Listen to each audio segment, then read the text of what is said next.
It's quite feasible that at least one of these babies will grow up to be homosexual. What would your life have been like if you were born in a different time? Two people, generations apart, will watch stories that capture queer life in the past. That's my life you're watching there. And present. I like girls! This is OK Boomer, OK Zoomer. I'm Lauren Elloise. I am a lesbian and I've been making YouTube videos for the past 8 years on my experience being gay, my relationship. In this video, we're going to explore 10 signs that you might be lesbian and also giving advice to younger people. My name's Julie McCrossin and I turned 70 this year, which feels big. And I first realised I was a lesbian when I was about 13, and it was a couple of decades before homosexuality was decriminalised. So I'm a sort of an ageing activist and who started demonstrating in about 74 in a thing called Gay Liberation and then the first Mardi Gras and all the rest. Yeah. But lovely to meet you. Nice to meet you. Back in 1970, when Julie McCrossin was just a teenager, lesbians were the topic of scientific debate. Kinsey first formulated the notion that some people learn to be better heterosexuals than others, and that for some unknown reason girls do much better at it than boys. In a sample group like this, for instance, there'll tend to be fewer homosexuals among the girls than in a group of boys the same size. It's probably because lesbianism is relatively inconspicuous that a lot of people still find it difficult to believe that it really does exist. This is how the figures work out for 100 girls. 80 out of the 100 will be entirely heterosexual. The other 20 will probably be involved in some kind of lesbian experience during the course of their lives. However, of that 20, 15 may simply display only vague homosexual tendencies without ever actually taking part in a lesbian act. Of the remaining 5, 1 would be capable of lesbianism only under extreme circumstances. 2 would be bisexual in varying degrees. 1 would be lesbian, but capable of limited heterosexual feelings. And only 1 in 100 would be exclusively homosexual. Well, I certainly would be the one left standing there who was exclusively lesbian. Yeah. But how do you react to something like that? It must seem so old. My immediate reaction is, yeah, where are these stats coming from? I don't know, it's like a bit cringy because it is so old, like the footage. That's exactly what I looked like when I went to high school, just so you know. Because I was alive back when that was made. I did watch that program, This Day Tonight, was one of the first news and current affairs programs on the ABC. And did you saw that? I have seen that before, yes. Yeah. But it's that tone of us being objectified and analysed a little bit like a virus that I find a bit offensive. Yes. Even though at the time any mention of homosexuality, lesbianism was a positive because there was this terrible silence. I don't get the sense that you're irritated by that or offended. No, I'm not, because it just seems so distant to me, and I can understand for you that you would have seen it, it's, you know, part of your life, but I'm like, that was so long ago, like, surely no one's going to be watching that and thinking that that's real anymore, you know? It's probably because lesbianism is relatively inconspicuous that a lot of people still find it difficult to believe that it really does exist.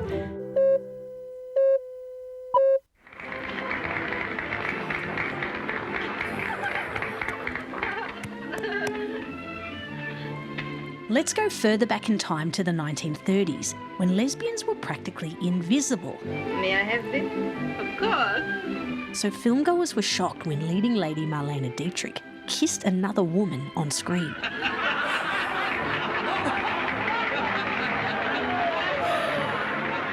Have you ever seen this before? I've never seen this. How do you react My first reaction is like, a woman in a suit. I love that. It's the top hat. Yes, please. That is the first lesbian kiss that I ever saw. Not in 1930, I want to assure you, but I was at university in the 1970s and they were always showing old films. And I actually saw that when I was a uni student. And that's the woman in the suit, the tuxedo, is Marlene Dietrich, a very, very famous German actress. And that gorgeous film, she was an entertainer in a cabaret and she kissed that woman. And I knew absolutely that whatever she was, I needed to be that. And it's impossible to convey to someone as young as you how forbidden homosexuality was. And of course it's still forbidden in some parts of Australia as well, depending on what faith you're born into, what culture you're born into. But back then it was a mental illness. It was against the law and it was against God's will. So to see a woman in a tuxedo in an elegant manner kiss another woman gave me hope. Hope.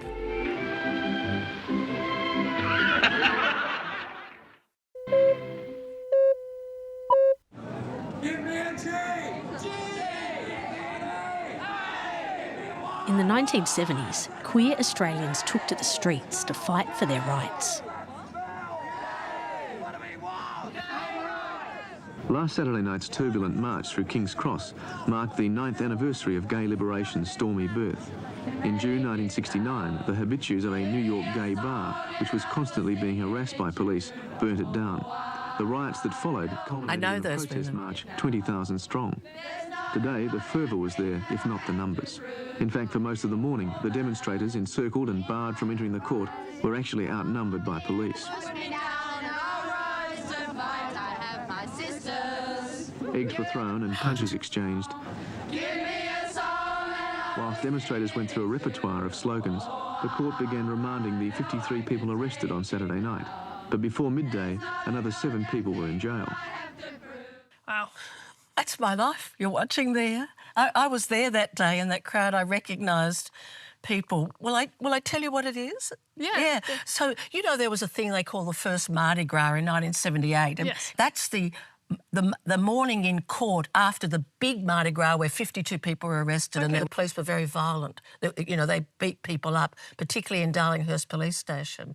And what happened then was there were an endless series of more demonstrations to try and get the charges withdrawn.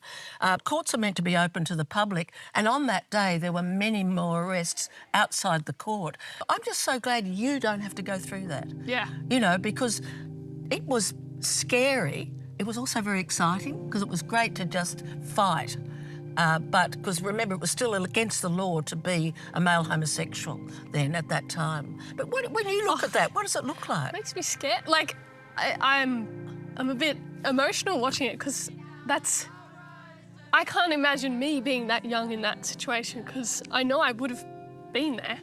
I have been at climate rallies, which is so similar, so I know what the atmosphere is like, but to be one of those young people in front of so many police, like so many people in uniform, that's terrifying. Yeah, I can see you're crying. I don't mean to, sorry. No, I want to say thank you for your compassion. Scary. Thank you for your compassion. But, like, you went through that, and people went through that so that my generation don't have to.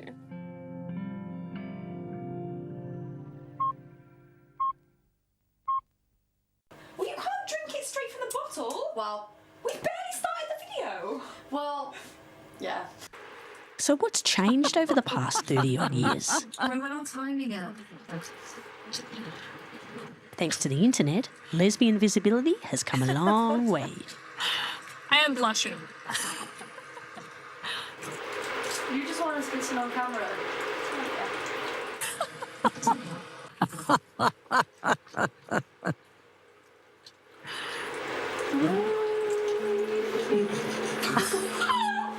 I knew one of us was gonna laugh.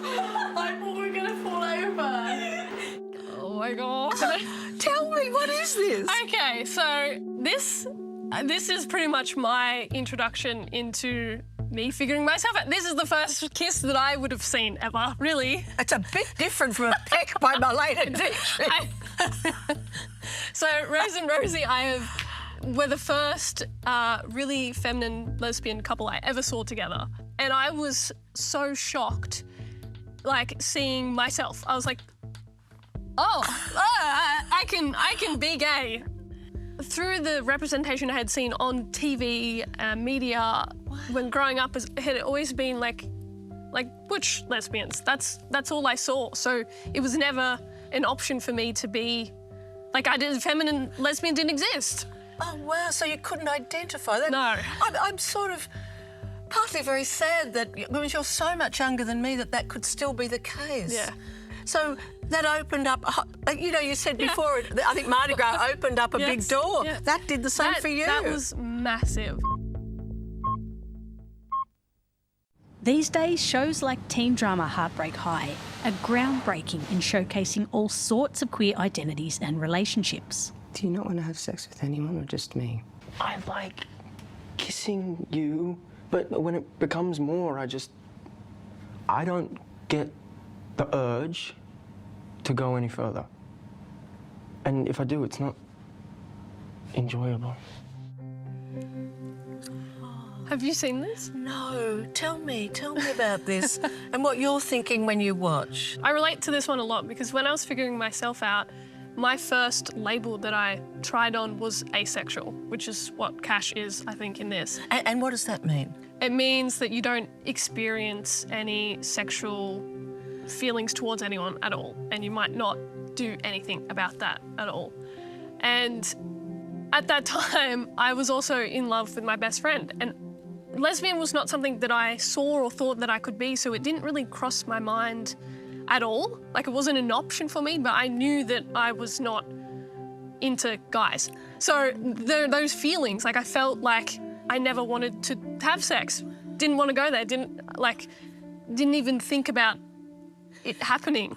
And what did it mean to you as someone not sure really what your sexuality was and was still sorting it all out, that sort of thing was on the telly, was on the TV?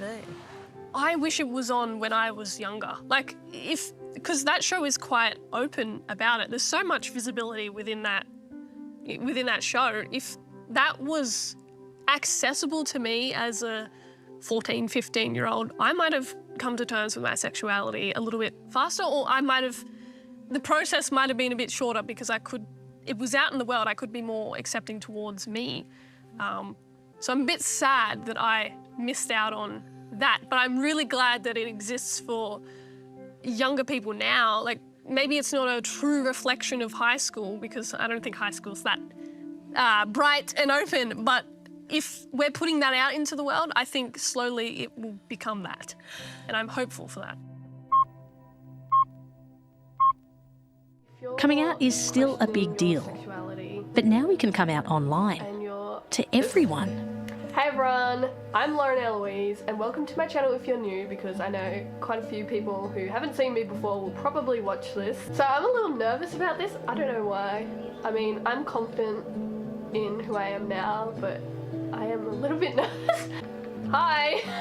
I don't know how to say it. I like girls. There you go, I said it. I like girls! I don't think I've said that out loud properly, really. That is so delightful. Oh my God. Wow. I want to like scoop myself up. Like, there's some distance between me and her now. Yeah. I just want to, like, after watching the clip before, I just want to scoop her up and be like, be gentle with her. Exactly. And why did you choose to do it that way? What was your purpose? What were you aiming to do? I would have to dig right back into my brain from then. I knew I always wanted to make YouTube videos, regardless of my sexuality. I loved watching them. I loved talking. I wanted to do that. And this felt like a natural thing to do, was like share that story with people, because people search coming out story all the time. I had watched some and I wanted to share my version of it. If I could have seen that as a young woman, it would have given me a tremendous sense of comfort and hope. It's a fantastic thing to do.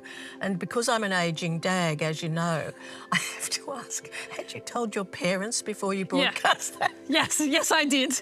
And so what I hear is social media has been integral to your life, obviously, all the way through. And so your emergence as a lesbian young woman is linked to all of this as well. Yeah. That's fantastic. And do you get responses from all over the world? I have, yes. And I still get them to this day. And I know we're all smiley happy now, but I get people who message me on Instagram and they're from other countries where it isn't as accepted. And it's hard for me to reply to those because I feel for them, but I can't go and change the laws. And that's hard to deal with sometimes. But I think you would bring great comfort because of your youth and your lovely innocence, if I may say so. It would be a great comfort. But I just want to say thank you for doing those brilliant videos. It's so exciting. From baby boomers to Gen Z, the way society views lesbians and the ways lesbians celebrate their own sexuality on screen has come a long way. We can't wait to see what the next 50 years brings. So I'm pretty sure that is my most viewed video. It has 1.something billion views. I don't know how many now. Mazel tov! That is fantastic! Massive. I get comments on it every day. Every single day.